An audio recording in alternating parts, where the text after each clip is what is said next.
Luxurious. இது நம்ம family.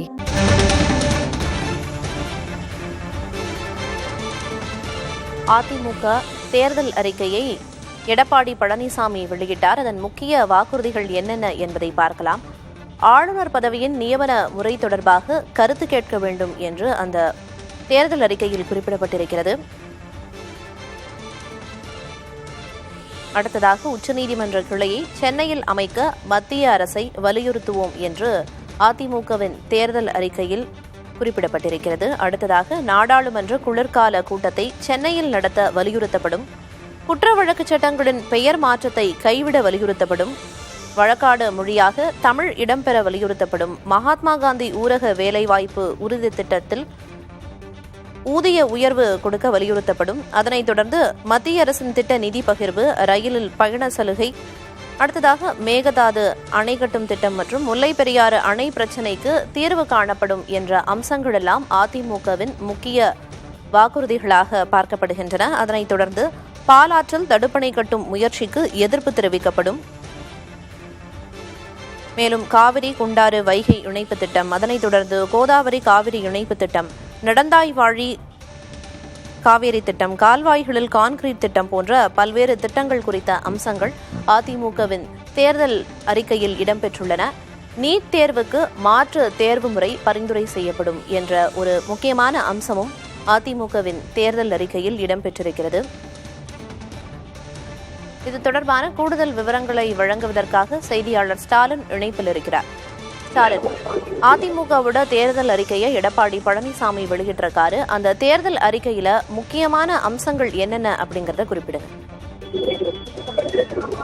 Priyadarshini, மக்களவை தேர்தலுக்கான தேர்தல் அறிக்கையை அஇஅதிமுக தற்போது அதை வெளியிட்டிருக்கிறது. மொத்தம் 133 தலைப்புகள் அடங்கிய இந்த அறிக்கையில் பல்வேறு மிக முக்கியமான அம்சங்கள் இடம்பெற்றிருக்கின்றன. குறிப்பாக இந்த ஆளுநர் பதவி நியமன முறையில் கருத்து கேட்க வேண்டும் என்ற ஒரு மிக முக்கியமான ஒரு வாக்குறுதி என்பது தற்போது அளிக்கப்பட்டிருக்கிறது. அதாவது மாநிலங்களை பொறுத்தவரை ஆளுநர் பதவி என்பது ஒரு அலங்கார பதவி என்றாலும் இந்திய அரசியலமைப்பு சட்டத்தில் அப்பதவி இடம்பெற்றிருக்கிற வரை தொடர்ச்சியாக மத்திய அரசு ஆளுநரை மாநிலங்களுக்கு நியமனம் செய்யும் போது சம்பந்தப்பட்ட மாநில முதலமைச்சருடன் ஆலோசித்து முதலமைச்சரின் ஒப்புதலோடு தான் நியமனம் செய்யப்பட வேண்டும் என்று அதிமுக இதன் மூலமாக வலியுறுத்தியிருக்கிறது.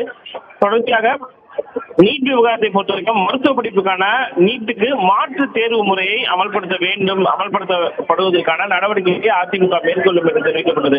மாநில அரசுகள் பல்வேறு பாடத்திட்டங்களை பின்பற்றி வருவதால் மருத்துவ படிப்புக்கு மத்திய அரசால் நடத்தப்படும் நீட் பாரபட்சமாக இருப்பதாலும் தமிழக வரலாற்று நிகழ்வுகளை விட வடமாநில வரலாற்று நிகழ்வுகளே அதிகம் இடம்பெற்றிருப்பதாலும் இந்தி திணிப்பை உள்ளடக்கி இருப்பதாலும் அதற்கு எதிர்ப்பு தொடர்ந்து இருந்து வரும் நிலையில் அனைவருக்கும் சம வாய்ப்பு அளிக்கும் வகையில் நீட்டுக்கு மாற்றாக +2 தேர்வு மதிப்பெண்களை அடிப்படையாக கொண்டு மாணவ மாணவியர்கள் சேர்க்கை முறையில் மாற்றத்தை கொண்டு வர மத்திய அரசை அஇஅதிமுக வலியுறுத்தும் என்று தற்போது தெரிவிக்கப்பட்டது. இதை தவிர மற்றொரு மிக முக்கியமான விஷயமாக பார்க்கப்படுவது குடியுரிமை திருத்த சட்டம். அண்மையில் குடியுரிமை சட்டம் அமல்படுத்தப்படும் என்று மத்திய அரசு தெரிவித்திருக்கக்கூடிய ஒரு சூழல்ல மிக முக்கியமாக அஇஅதிமுக பொறுத்த வரைக்கும் குடியுரிமை திருத்த சட்டமானது இந்தியா என்கிற பன்முக தேசத்தில் வாழும் மக்களை மதங்களாக பிரிக்கின்ற வகையில் அதன் விதிகள் அமைந்துள்ளதாக இருப்பதாக குற்றம் சாட்டியுள்ளது. இந்தியா ஒரு மதசார்பற்ற நாடாக இருக்கக்கூடிய நிலையில் குடியுரிமை தொடர்பான அரசின் நடவடிக்கை பாரபட்சம் இல்லாமல் அனைத்து மதங்களுக்கும் பொதுவானதாக இருக்க வேண்டும். ஆனால் தற்போது அமல்படுத்தப்பட்டிருக்கும் சட்டமானது மத அடிப்படையிலும் மொழி அடிப்படையிலும் பாரபட்சமாக உள்ள காரணத்தால் இஸ்லாமியர்களையும் ஈழத்தமிழர்களையும் இந்த சட்டத்தில் உட்படுத்த வேண்டும் என்ற ஒரு விஷயத்தை அதிமுக வலியுறுத்தி இருக்கிறது. அந்த வகையில் குடியுரிமை திருத்த சட்டத்தில் முஸ்லிம்களையும் ஈழத்தமிழர்களையும் உட்படுத்த நடவடிக்கை எடுக்க மத்திய அரசை வலியுறுத்தும் என்று அஇஅதிமுக தன்னுடைய தேர்தல் அறிக்கையில் குறிப்பிட்டுள்ளது. மேலும் நெடுஞ்சாலைகளில் சுங்கச்சாவடிகள், இந்த டோல்கேட் எல்லாம் அகற்றணும் அப்படின்ற தேர்தல் அறிக்கையில குறிப்பிட்டிருக்காங்க. பொதுமக்களுக்கு பெரும் நிதி சுமையை ஏற்படுத்துகின்ற வகையில சாலை போக்குவரத்துக்கு காலதாமதம் ஏற்படுத்துகின்ற வகையிலும் சுங்க வசூல் இந்த டோல்கேட்ல வந்துட்டு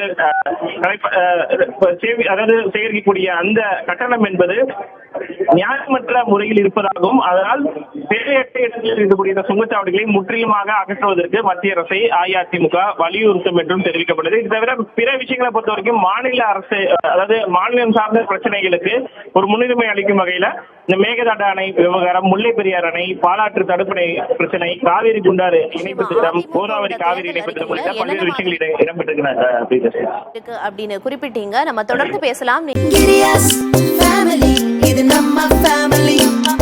அன்புள்ள கிரியர்ஸ் இது நம்ம ஃபேமிலி.